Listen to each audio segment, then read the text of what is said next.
Jerusalém, año 33.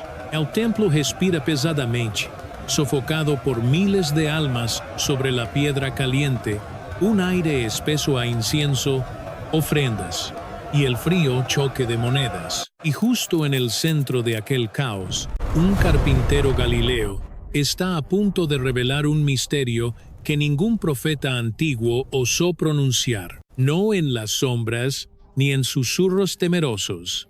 A viva voz, frente a los amos del poder religioso, sus palabras cayeron con un peso tan abrumador y tan desnudo que la multitud, cegada por la furia, buscó piedras para silenciarlo con sangre. No hablamos de mitos vacíos, ni de una fría lección teológica, es el eco intacto de Cristo, exponiendo al enemigo nombre, tácticas oscuras y un final ineludible.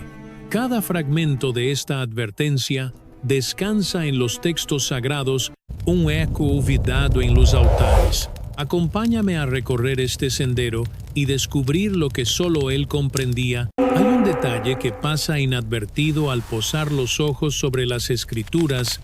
Jesús desenmascaró al enemigo con más insistencia que cualquier apóstol, superando a los antiguos profetas y a toda voz sagrada en la historia escrita, sin rodeos ni advertencias vagas. Lo hizo con una claridad hiriente, revelando secretos que el mundo ignoraba. Sin embargo, bajo las bóvedas de nuestras iglesias, estas palabras exactas apenas respiran. ¿Qué nos hace callarlas? Ese es el misterio que hoy desentrañaremos juntos, porque la verdad que Cristo pronunció sobre el adversario dista mucho de las costumbres de un domingo cualquiera. Regresemos con el alma al año 33. Jerusalén late como una herida abierta, la ciudad más convulsa de la tierra. Roma oprime cada callejón con hierro, pero el alma de los judíos rinde cuentas a otra sombra. Sumos sacerdotes, fariseos y escribas ostentan la corona. 70 hombres forman el gran tribunal, decidiendo sobre la vida y la muerte. Es el Sanedrín, juzgando a escasos pasos del recinto sagrado. En medio de esta asfixia religiosa y política, Jesús alza su voz, no desde la sombra, sino en el latido del templo, ante multitudes silenciosas, y allí mismo desnuda al maligno con detalles que hielan la sangre a todos. Los antiguos profetas apenas rozaron la silueta del adversario. Job lo vislumbró rondando los cielos para atormentar el alma humana. Isaías apenas murmura una dolorosa caída desde lo alto. Ezequiel lamenta a un ser luminoso corrompido, pero ninguno otorga lo que Jesús revela: una radiografía absoluta, un rostro definido, sus trampas, su morada sombría y su ruina inevitable. Pero late algo aún más profundo. Cristo hablaba de este ser de oscuridad como si lo mirara a los ojos, no como una fábula antigua. Hablaba como quien viene de una batalla cara a cara, porque esa es la pura y dolorosa verdad. Antes del primer prodigio, antes de alzar la voz, el Maestro soportó 40 días en la soledad inmensa, padeciendo hambre, y al agonizar el plazo, la oscuridad tomó forma. Nada de metáforas. Las Sagradas Escrituras relatan un choque físico y espiritual, voces reales, tentaciones aterradoras, un pacto envenenado propuesto en cumbres de pura desolación. 3 embates mortales dejaron grabado el plano más exacto de cómo opera el enemigo. Te invito a que juntos profundicemos en este abismo un poco más tarde, porque antes debemos contemplar el suelo espinoso que pisaba Cristo al liberar esta enseñanza sagrada frente a la multitud. Galilea, la cuna humilde del Señor, era tierra de parias. Sus habitantes arrastraban el habla, los sabios de Jerusalén los despreciaban con soberbia, así que, al pisar Jesús el templo para iluminar, no fue un simple profeta pasajero, era una amenaza latente, un hombre de manos ásperas cautivando almas, pronunciando verdades que los rabinos callaban por temor, y su discurso sobre el mal quemaba conciencias porque el maestro no dibujaba al adversario como un fantasma del pasado, ni un símbolo mudo, lo expuso como una fuerza devoradora, pisando nuestra misma tierra, corrompiendo a los más devotos del templo, y esa revelación traía un precio. Si la oscuridad envenenaba el trono espiritual, ningún líder, por sus ropas, estaba libre de la mancha. Y Cristo estaba dispuesto a gritarlo pronto. Hay un momento sagrado bajo el techo de piedra, custodiado en el 8º capítulo de Juan. Probablemente el retrato más agudo y doloroso del mal en toda la Escritura, superando con creces la visión del viejo pacto, más honda que las epístolas de Pablo. Y la pronunció clavando su mirada en los fariseos intocables. La furia que despertó fue inmediata, ciega. Sus manos buscaron la muerte en la piedra, pero tú y yo debemos retroceder para comprender este abismo. Todo nace en el desierto ardiente, 40 días de agonía, luz contra oscuridad. Hoy, tú y yo contemplaremos lo que el adversario ofreció en aquel yermo, revelando un poder sombrío, que pocos se atreven a mirar. 40 días frente al abismo. Lo que Jesús descubrió en aquel inmenso silencio, el desierto de Judea no es como solemos imaginarlo. Olvida la arena suave y las dunas románticas. Allí no hay belleza terrenal, es pura roca, piedra caliza fracturada por un sol implacable, con barrancos que se hunden violentamente decenas de metros. El calor supera los 40 grados bajo la luz y roza el hielo en la oscuridad. No hay manantial, no hay sombra, es una tierra vacía, donde la vida agoniza. Jesús permaneció 40 días en soledad, sin probar bocado. Al cumplirse ese tiempo, las Escrituras confiesan que sintió hambre mortal. No es una simple metáfora, sino la verdad física más dolorosa de esta historia sagrada. Tras más de un mes de ayuno, en uno de los rincones más crueles de la tierra, su carne estaba a punto de rendirse, y justo en ese instante de flaqueza apareció el adversario. Aquel encuentro no fue casualidad. Revelando la oscura estrategia con la que opera el maligno, el primer zarpazo apuntó directo a la herida más abierta, su profunda hambre. Entonces el tentador señaló las rocas del suelo, esas piedras calizas y ovaladas esparcidas por toda Judea, y pronunció unas palabras fríamente calculadas: si eres hijo de Dios, manda que estas piedras se vuelvan pan. No buscaba alimentar su orgullo, ni otorgarle poder. Atacaba algo primitivo, la pura supervivencia, el dolor más humano que puedas imaginar. El Salvador respondió citando el libro del Deuteronomio: no solo de pan vivirá el hombre, sino de toda palabra nacida de Dios. Pero el abismo no cayó. Cambió su estrategia por completo. El segundo embate lo arrastró hasta Jerusalén, a la cúspide sagrada del templo, la cornisa suspendida sobre el valle de Cedrón, un abismo de 40 metros hasta las rocas, y le susurró: si eres hijo de Dios, arrúllate, pues escrito está que sus ángeles te sostendrán. Detengámonos juntos a contemplar este oscuro detalle. El maligno citó las Escrituras, no inventó nada, torció el Salmo 90, palabra a palabra, para tejer su trampa. Esto revela que el enemigo conoce los textos sagrados, los pronuncia con exactitud y construye una lógica que parece divina, pero que nos arrastra hacia la perdición. Jesús lo selló con otra verdad: no tentarás al Señor tu Dios. Llegó entonces el tercer ataque, quizás el más profundo y revelador. El adversario lo elevó hasta una montaña imponente. El Evangelio confiesa que le desplegó todos los imperios de la tierra en un solo instante, ofreciéndole un pacto maldito: te entregaré todo esto si te arrodillas y me adoras. Piensa en esto un instante.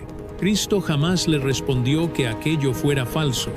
No negó que el maligno poseyera esa autoridad sobre la tierra, no rechazó el pacto como una ilusión. Sus palabras fueron: aléjate, Satanás, pues escrito está, solo al Señor, tu Dios, adorarás y servirás. Esto encierra una verdad dolorosa.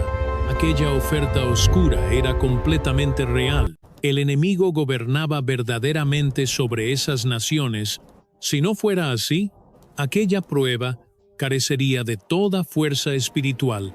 Es absurdo rechazar una corona que nadie puede entregarte, y el Hijo del Hombre, que veía los cimientos del universo, jamás cuestionó esa potestad terrenal del adversario. Meses más tarde, el propio Salvador lo bautizaría como el príncipe de este mundo, no como una simple metáfora, sino revelando una tristeza profunda sobre nuestra realidad. Pero aquel duelo en el páramo no solo expone su dominio, también destapa su eterno patrón para destruirnos. Primero ataca el cuerpo, la urgencia física, esa llaga que nos quema ahora, luego la soberbia, nuestra frágil identidad y el deseo de demostrar quiénes somos, y tercero, el poder, el ansia de influencia, de reinar sobre el prójimo, tres senderos corrompidos, tres heridas por donde el mal entra al alma humana, ordenadas con una precisión escalofriante. El Evangelio cierra esta escena con una de las verdades más desoladoras de la Escritura, algo que solemos pasar por alto, y al agotar cada una de sus trampas, se alejó de su lado por un tiempo. Escucha bien, el mal jamás se rindió, solo se retiró entre las sombras, acechando una oportunidad más oscura. Son estas sencillas palabras las que transforman aquel suceso, arrebatándole su aire de victoria definitiva, para convertirlo en la primera batalla de una guerra eterna. Cuando regresó de las sombras, ¿cuál era ese instante tan anhelado? Cristo lo sabía perfectamente, porque aquel destierro no fue una simple prueba espiritual ya superada, fue una revelación absoluta, una radiografía sagrada de cómo medita el enemigo, cómo aguarda su turno, sus falsas promesas y la escalofriante autoridad que realmente ejerce sobre esta tierra caída. Y el Señor guardó esa dolorosa sabiduría al ascender al templo de Jerusalén para predicar. Cada palabra que pronunció allí, desafiando a las autoridades más imponentes de la época, nació de ese inmenso silencio que tú y yo acabamos de recorrer. Pero lo que asombró a todos, a los fariseos, al pueblo humilde y a sus seguidores, fue que el Maestro no describió al mal como un monstruo lejano. Lo desenmascaró allí mismo, entre sus oyentes, señalando la oscuridad con nombres y rostros. El juicio divino había comenzado. Contemplemos esto juntos.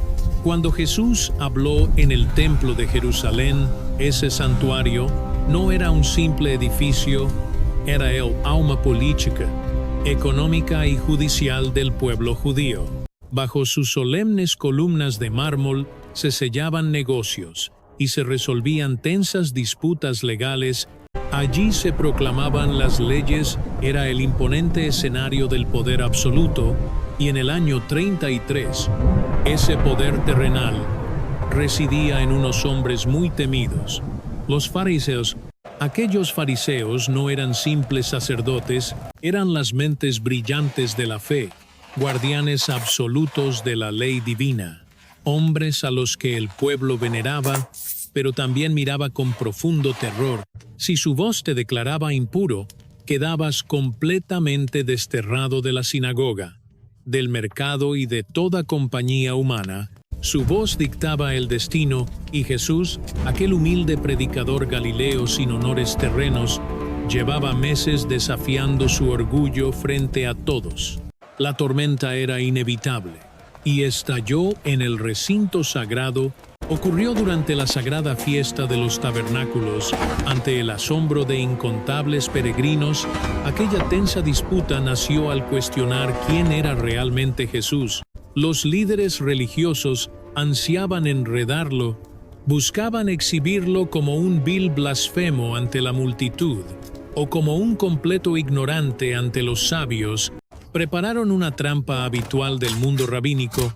Querían asfixiar al maestro, usando el peso de sus propias palabras, pero el milagro sucedió a la inversa. El Salvador no tropezó, elevó aquella disputa hacia un horizonte espiritual que nadie, absolutamente nadie, fue capaz de prever. Empezó a desnudar a sus oyentes, revelando su más profundo linaje espiritual, mostró a quién pertenecían realmente, y entonces pronunció aquellas palabras que helaron la sangre de la multitud.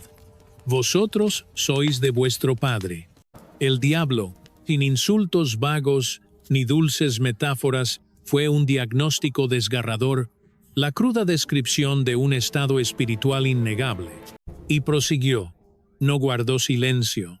Continuó trazando el retrato más oscuro y detallado del adversario que jamás haya quedado escrito en la Santa Biblia. Él fue homicida desde el comienzo y nunca permaneció en la luz porque sencillamente no existe verdad alguna dentro de él. Cuando pronuncia mentiras, revela su propia esencia corrompida, porque él es mentiroso, el oscuro creador de toda falsedad. Meditemos en estas palabras por un instante. Homicida desde el principio, no estamos ante un simple reflejo de sus oscuros actos presentes, es la dolorosa revelación de su esencia primigenia.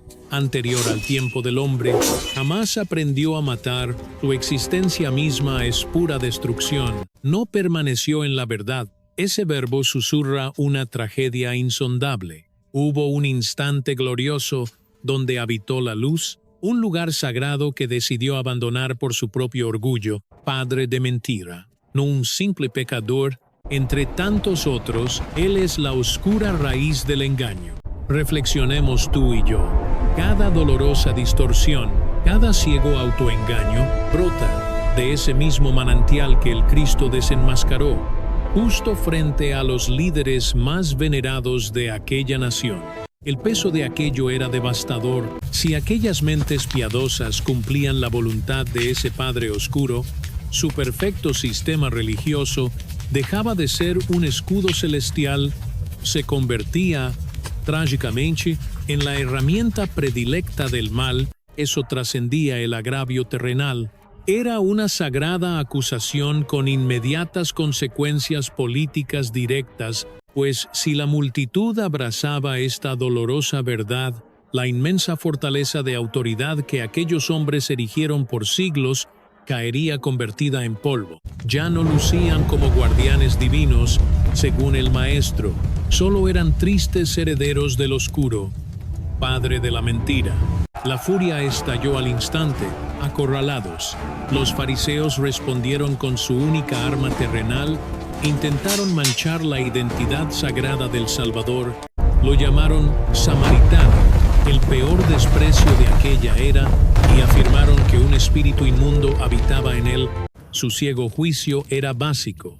Al declarar realidades tan extremas, debía caminar irremediablemente poseído, pero el Maestro no dio un solo paso atrás.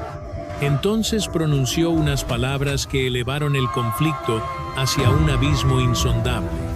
En medio de aquel fuego cruzado, en el corazón mismo del santuario divino, Cristo emitió una sobrecogedora revelación sobre su propio ser, un misterio que dejaba atrás a sus adversarios para iluminar su esencia eterna. Proclamó con inmensa paz: antes que Abraham fuese, yo soy. Abraham descansaba en el polvo. Casi 2 milenios antes de ese sagrado momento, el Salvador no aseguraba simplemente haber vivido antes que Abraham, invocaba las mismas palabras sagradas con las que Dios rasgó el velo ante Moisés en el monte Sinaí: yo soy el que soy. Era la más sobrecogedora y pura declaración de su propia divinidad imaginable. Y fue esa verdad celestial la que empujó al pueblo a buscar pesadas piedras. Ni la acusación a los sabios, ni desenmascarar la oscuridad, fue la asombrosa proclamación de quien era íntimamente Jesús, porque según la severa ley antigua, Cualquier mortal que reclamase ser el Dios viviente debía perecer bajo las piedras. Sin embargo, ese sufrimiento derrama luz sobre un misterio vital. Nuestro Señor pronunció su juicio más estremecedor contra las sombras, enlazándolo con una revelación gigantesca sobre su insondable y eterna identidad sagrada. Ambos misterios laten entrelazados. Es justo ese vínculo espiritual lo que tú y yo contemplaremos paso a paso en el siguiente capítulo. Pues meses después, como un eco fugaz, nuestro Salvador pronunció unas dolorosas palabras celestiales caminando con sus discípulos. Unas palabras que guardan la revelación divina más abrumadora de todo este profundo viaje espiritual. Una inmensa confesión donde el Cristo asegura haber visto con sus propios ojos cómo el adversario era arrojado desde el cielo infinito. Si esa visión es real, comprender quién era verdaderamente Jesús transformará por completo nuestras propias almas. Veía a Satanás caer del cielo. Esa sola frase altera nuestra realidad entera. No ocurrió en un templo majestuoso ni en debates públicos. Sucedió sobre un sendero polvoriento.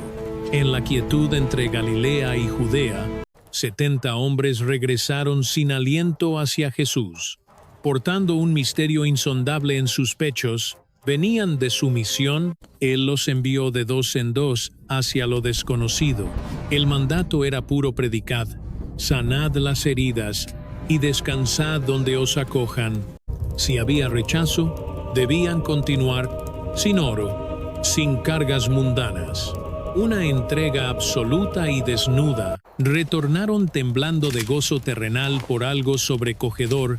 Maestro, los mismos demonios se rinden ante tu nombre. Aleluya. Comprendieron que poseían dominio sobre los abismos espirituales al invocar a Jesús.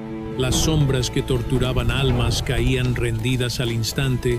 Jamás habían sentido en sus manos semejante autoridad divina. Sus espíritus mortales no lograban asimilar el peso de esa revelación. Jesús los miró y pronunció un misterio que tú y yo hoy vamos a contemplar, un eco aún sin descifrar. Veía a Satanás caer del cielo como un relámpago. Hagamos una pausa sagrada. En el griego antiguo, el tiempo de este verbo encierra un secreto profundo. Cristo no declara: Satanás cayó, sino yo lo estaba contemplando. Una visión continua, hablaba como testigo eterno, presente en el instante mismo en que la oscuridad fue desterrada de la luz. Las Sagradas Escrituras sitúan esta tragedia cósmica en el abismo del tiempo, mucho antes de crear nuestro mundo, antes del primer aliento humano, una eternidad incomprensible, donde ningún hijo nacido en la pequeña Belén debería tener memoria. Sin embargo, el nazareno relató este suceso con sus propios ojos. Es, quizá, el misterio más abrumador de los textos evangélicos. Jesús revelaba su existencia viva antes del origen del universo mismo, no como un mero concepto, sino como el creador consciente que lamentó aquella rebelión de los ángeles y lo soltó con una naturalidad que estremece el alma. Es precisamente esta sencillez lo que nos deja el corazón helado. No hiló estas palabras en un sermón solemne, ni buscaba sentar dogmas inquebrantables de teología. Brotó caminando, como respuesta mansa al éxtasis de 70 almas que recién sentían a los espíritus someterse ante ellos. Pero existe una verdad más honda aquí, una que a menudo olvidamos. El Maestro no detuvo sus palabras en esa caída cósmica. Añadió con voz firme: mirad, os doy autoridad para pisotear serpientes, dominar la fuerza del enemigo, y nada podrá heriros jamás. Era la entrega absoluta de su propio reino. Aquellos discípulos habían dominado lo invisible pronunciando su sagrado nombre. Ahora, el Salvador consagraba ese don divino. La victoria sobre las tinieblas no era casualidad efímera. Era su potestad celestial heredada, pero de pronto hizo algo impensable. Apagó aquella deslumbrante celebración. No os alegréis de que los espíritus se rindan, sino de que vuestros nombres brillan en los cielos. ¿Por qué detener su júbilo? ¿Por qué desviar esa emoción humana por dominar a las tinieblas hacia una promesa tan intangible como tener el alma registrada en la eternidad? Porque él guardaba un pesar milenario que ellos apenas presentían. Ostentar poder divino sin arraigo espiritual es una trampa mortal y silenciosa. Lucifer, un ángel dotado de infinita mayor gloria que aquellos discípulos que moraba ante el rostro mismo del Creador, terminó corrompido por su propia grandeza. El adversario no fue arrojado por ser débil, sino por su soberbia al usar sus dones. Jesús, testigo de aquella ruina, protegía a sus amados del mismo abismo. Es el error de amar nuestras obras más que nuestra comunión sagrada. Tú y yo sabemos que pertenecer a Dios supera cualquier don terrenal. Si compartes esta convicción profunda, deja tu testimonio aquí abajo. Lo afirmo porque esa fue la advertencia íntima del Salvador en aquel sendero, un principio que sigue quebrando nuestro orgullo egoísta, incluso en la actualidad. Sin embargo, aquellas palabras santas resuenan en perfecta armonía con el misterio de la fe que reflexionamos en nuestro último encuentro de enseñanzas bíblicas. Cristo lo había señalado como padre de engaños insidiosos, un asesino frío desde los albores de la misma existencia, y aquí lo muestra como un ser desterrado, despojado de su antigua gloria, alguien que fue violentamente arrancado del refugio celestial que le perteneció. Esto siembra en el alma una duda que Jesús mismo resolvería, aunque en circunstancias muy distintas. Si el enemigo ya fue aplastado a nivel cósmico, ¿por qué sus garras siguen lastimando nuestra realidad? ¿Cómo logra infiltrarse en nuestras iglesias, destrozar familias y tentar hasta a los seguidores más fervorosos del camino cristiano? El consuelo reside en tres profundas parábolas y en una escena desgarradora vivida junto a Pedro, el amigo que siempre estuvo a su lado. Esa noche trágica en la que el maestro giró, clavó su mirada compasiva en el compañero de 1000 batallas y pronunció una advertencia que heló la sangre de todos. Desde sus entrañas, acompáñame al norte de Israel. Cerca de Cesarea de Filipo, descubriremos esa dolorosa verdad espiritual que muchos todavía temen escuchar. Imagina una ciudad erigida sobre el abismo, una gruta que los antiguos llamaban la puerta del inframundo, justo donde el sagrado Jordán brotaba de la roca, un paraje sombrío, impregnado de cultos olvidados, con templos a dioses ajenos esculpidos directamente en el corazón vivo de la gran montaña. El maestro los llevó allí. No fue un simple accidente, y en ese umbral de tinieblas le hizo a Pedro la interrogante más profunda de todos los sagrados evangelios. ¿Quién decís que soy yo? Pedro respondió, sin vacilar, tú eres el Mesías, el Hijo del Dios vivo. Jesús celebró aquella luz. Le reveló que esa inmensa verdad no brotaba de carne humana, sino del mismísimo Padre Celestial. Prometió edificar sobre esa fe un santuario que las sombras jamás podrían quebrar. Fue el instante de mayor gracia y reconocimiento que aquel humilde pescador llegaría a conocer. Pero entonces, bajo ese mismo cielo, apenas instantes después, Jesús se giró y le pronunció algo desgarradoramente opuesto. El Salvador comenzaba a revelar el amargo cáliz que le aguardaba en Jerusalén: traición, agonía y cruz. Lleno de miedo, Pedro lo apartó, intentando reprenderlo para jurarle que esa tragedia jamás ocurriría. Era puro amor ciego, un instinto protector, exactamente lo que un amigo íntimo habría suplicado. Jesús, con dolor, se volvió hacia él y sentenció: «Quítate de mi vista, Satanás, eres piedra de tropiezo, porque tu mirada es humana y no divina». Piénsalo bien. El mismo discípulo, la misma tarde, tocado por la inmensa gloria del cielo, para luego ser llamado adversario.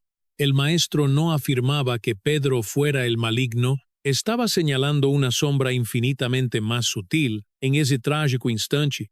El razonamiento de aquel discípulo, esa ansia de apartar a su Dios de la cruz, era el eco exacto del tentador en el árido desierto.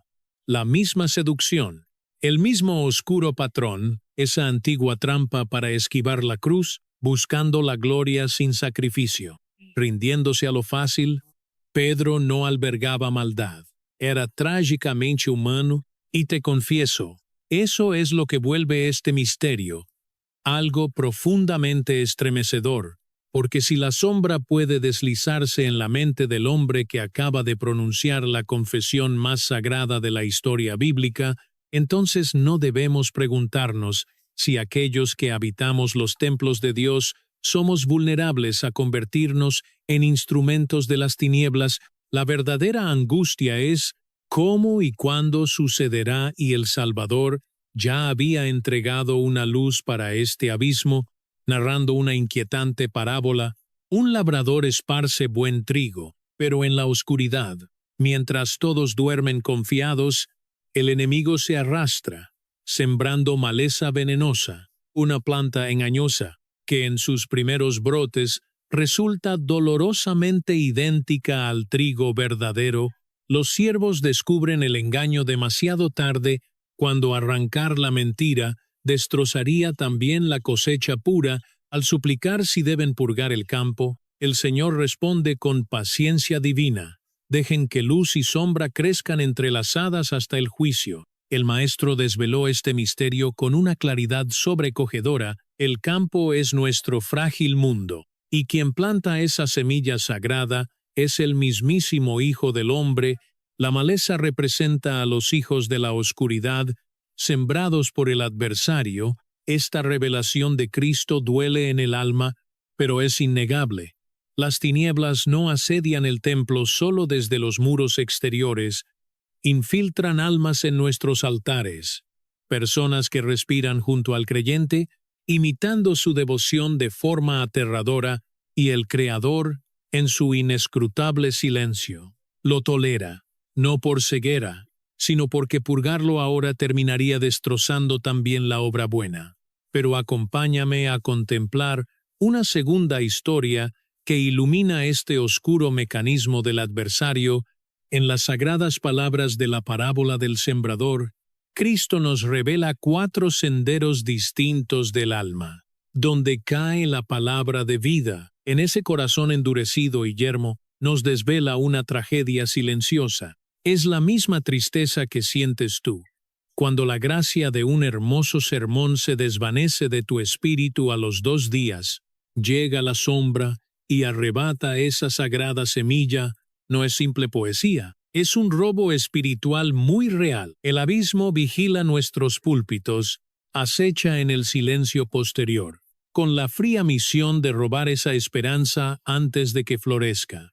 Existe un suspiro de tiempo, una frágil ventana sagrada, entre escuchar el mensaje divino y permitir que transforme nuestro ser entero, y es en ese frágil instante donde golpea el maligno. Por este motivo, el amoroso Salvador, al desentrañar este misterio espiritual, no condena con dureza a aquel de alma endurecida, señala directamente al ladrón de las sombras. Contemplemos 3 instantes reveladores: el humilde pescador llamado adversario, la maleza oculta entre los altares, y la gracia robada en silencio, 3 tragedias unidas por una misma e inquietante verdad. El mal no es una fortaleza acechando a lo lejos. Se desliza en el santuario del corazón, usando nuestros instintos protectores, valiéndose de amigos íntimos, atacando justo ao apagar las velas tras el culto. Y si tú y yo padecemos esto hoy, imagina el peso en la agonía final del Maestro, el misterio oscuro de aquella última cena, horas antes de la cruz. Nos revela el aterrador poder de esta sombra infiltrada, un hombre que caminó junto a Dios por 3 años, que atestiguó sus maravillas y predicó sanidad, abandonó el sagrado pan envuelto en absolutas tinieblas. Y el Salvador, en silencio, lo vio partir. El adversario sabe perfectamente que está perdido. Cristo nos reveló su oscuro final. Acerquémonos juntos a una escena evangélica casi secreta, un pasaje que transforma por completo nuestra visión de esta honda batalla espiritual. Nuestro Señor desembarca en las tierras sombrías de Gadara, más allá del mar de Galilea, un territorio pagano lejos del límite sagrado.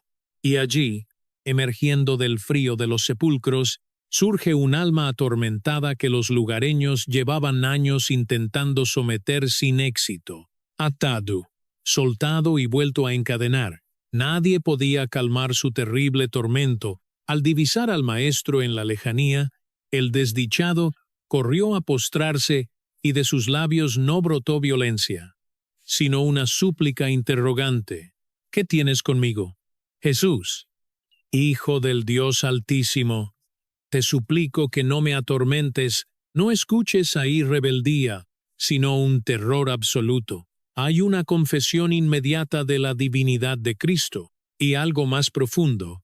Ese ruego refleja un castigo agónico y anticipado, un destino trágico, que esas sombras sabían que padecerían, una sentencia ya escrita, donde solo faltaba que se cumpliera la hora. El Señor indagó su nombre. Respondieron, Legión, pues somos multitud. Acto seguido, hicieron algo que delata su inmenso pavor, imploraron al Creador que no los desterrara aún al oscuro abismo, huían de ese descenso prematuro, suplicaron entrar en unos cerdos, prefiriendo cualquier cosa antes que enfrentar ese destino que tan amargamente conocían. Las tinieblas conocen su amargo final, entienden su condena con una precisión tal que tiemblan ante ella, y lo que el Salvador desveló después sobre aquel destino final constituye la profecía más cruda y detallada de las Escrituras sobre el fin del mal. En Mateo 25, Cristo pinta el juicio final con una imagen ciertamente desgarradora. A su diestra, las almas que heredan el reino eterno. A su siniestra, aquellos que se pierden en el fuego que nunca se apaga. Detengámonos tú y yo en este misterio. Ese terrible fuego fue forjado para el maligno y sus legiones, jamás para nosotros los humanos. Ese valle de lamentos no fue concebido para el hombre, fue labrado como castigo absoluto para el adversario y sus ángeles caídos. Esto nos revela un gran dolor. Cada alma que perece allí entra como un extraño en un abismo que Dios nunca quiso para ella. Esta sagrada verdad invierte por completo nuestra visión sobre la perdición. El abismo ardiente jamás fue el designio divino para sus amados hijos extraviados, es la justa condena del maligno, y cada vida que allí desciende es simplemente otra dolorosa víctima del engaño implacable del enemigo de nuestras almas, un alma arrastrada a un exilio que jamás habitó en el diseño creador. Pero aquí yace un misterio profundo que el Salvador también mencionó, y es tal vez la más misteriosa e inquietante de sus declaraciones sobre nuestro antiguo adversario. En 3 sagrados y distintos momentos del Evangelio de Juan, Cristo nombró al adversario el príncipe de este mundo, no como ofensa, sino como el lamento real de su posición temporal.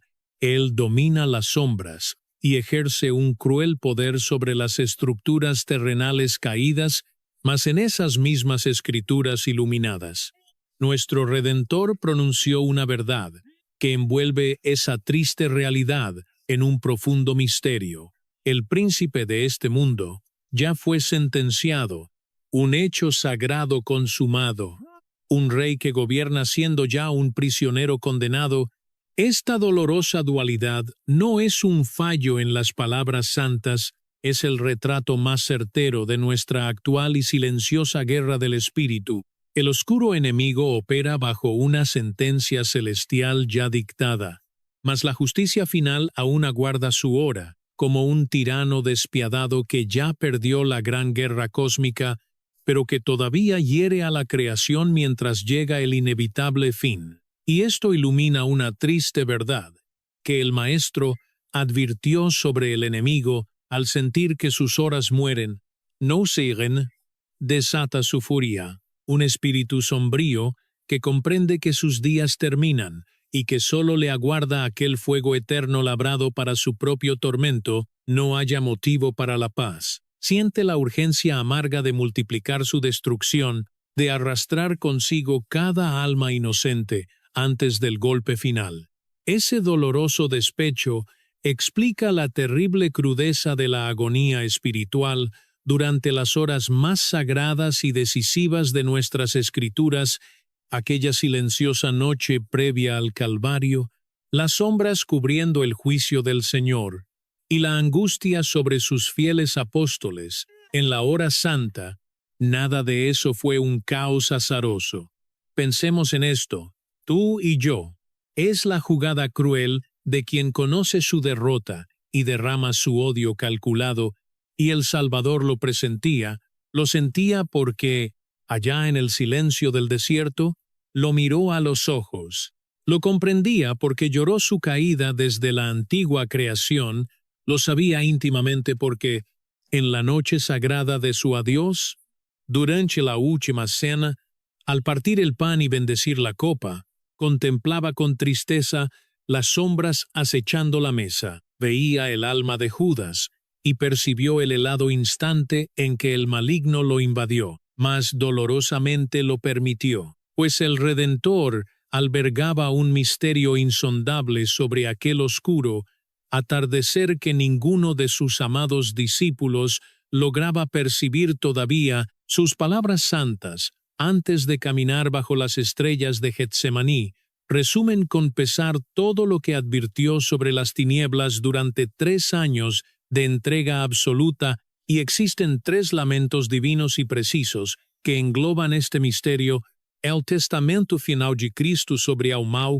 sus santos suspiros la noche de su adiós, Jerusalén, testigo inmutable, noche de jueves, un aposento alto, escondido en la ciudad vieja, 12 hombres reunidos alrededor de la mesa, respirando una quietud muy pesada.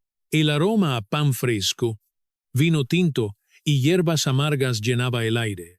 Afuera, la ciudad vibraba con pasos de peregrinos buscando la Santa Pascua. Adentro palpitaba una tensión que los 12 no lograban descifrar, pero Jesús comprendía absolutamente cada detalle. Él presentía que esa misma madrugada sería arrestado y sentía el dolor de que uno en esa mesa estaba a punto de traicionarlo.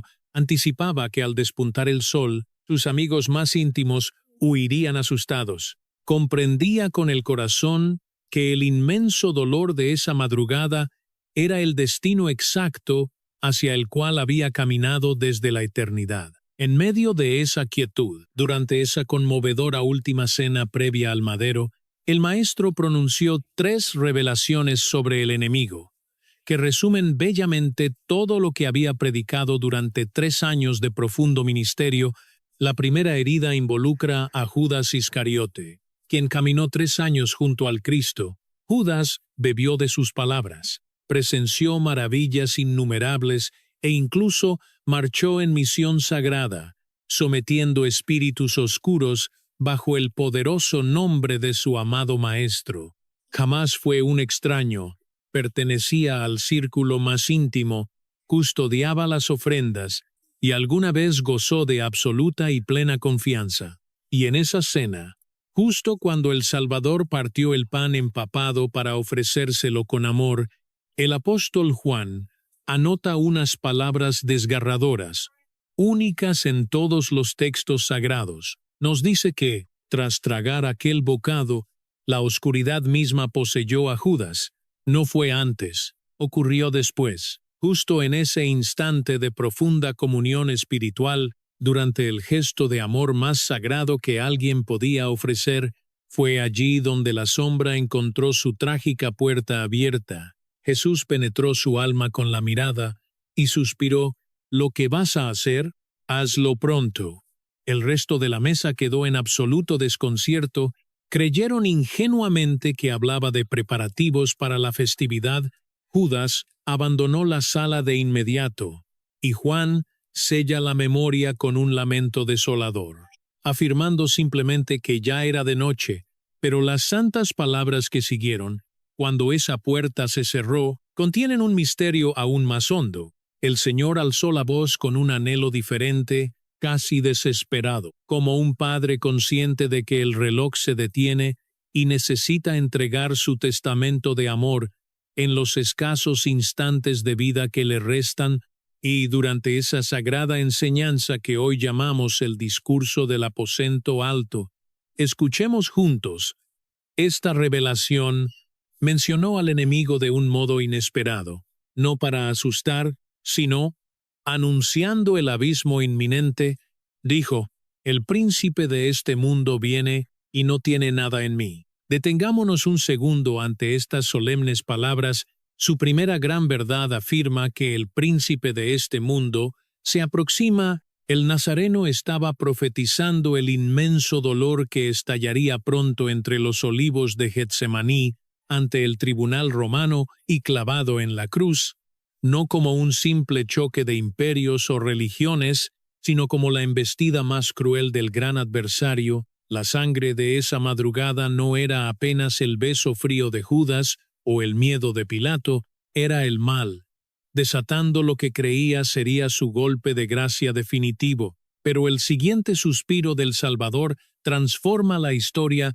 Él nada tiene en mí. No hay oscuridad que penetre, ninguna debilidad humana que manipular, ningún vacío interior, ni una sola mentira que pudiera corromper su luz. La sombra avanzaba con todo su poder destructivo, pero halló un alma totalmente blindada en el Hijo, y no hablaba desde el orgullo, hablaba con la profunda paz de quien comprende los ataques del mal, y ha mantenido su corazón sagrado intacto, sin una sola herida abierta, y así brotó la última y conmovedora revelación, un susurro delicado pero cargado de gloria infinita. Durante su clamor íntimo, aquel rezo angustiado antes de caminar hacia los olivos, ese hermoso testamento plasmado en Juan 17, elevó su voz al Creador, implorando con lágrimas por los suyos, y suplicó una sola gracia fundamental: «Padre, no te ruego que los arranques del mundo, sino que los protejas del toque del maligno, protégelos del destructor». Nuestro Señor no pide aislarnos del fuego cruzado, ni escondernos del dolor de este valle donde la oscuridad sigue suelta. Simplemente abraza sus almas mientras atraviesan la terrible tormenta. Ese pequeño detalle es vital. Nos muestra el deseo divino sobre cómo nosotros, su pueblo, debemos enfrentar los ataques del abismo, jamás huyendo ni paralizados por el miedo, sino marchando hacia el frente con el espíritu sellado y protegido por la gracia. Hay un destello en esa plegaria que abraza todo lo que hoy estamos contemplando, desde el inicio hasta el pie de la cruz. Cristo prometió que el Consolador descendería para evidenciar la condena, porque el Rey de las sombras ya fue sentenciado. El soplo divino no baja únicamente para sanar la culpa humana, sino para gritarle a la creación entera que el mal ha sido derrotado, que el castigo eterno ya está sellado de manera irrevocable. Esa era la promesa sagrada que Él deseaba tatuar en nuestros corazones. Una esperanza forjada durante 3 años eternos de ministerio, desde las áridas arenas hasta el milagro del aposento alto. Nunca buscó ovejas temblando de miedo. Anhelaba hijos que comprendieran profundamente la naturaleza espiritual del enemigo y la aplastante victoria celestial que ya se había consumado. El Salvador desnudó las mentiras del diablo más que cualquier profeta antiguo, y tú y yo debemos grabarnos esto. Comprender las sombras no es darles poder, es destruirlas. Tras absorber cada palabra de este testimonio, la pregunta que yace en el alma no es teológica, sino vital. ¿Qué cambiará en tu caminar a partir de hoy? Si esta luz reveló algo profundo, acompáñame a contemplar el siguiente mensaje. Aún existen verdades que Jesús pronunció sobre el reino de Dios que resultan igual de exactas, igual de inquietantes y escasamente predicadas, aguardan allí, en esos mismos evangelios, esperando en silencio,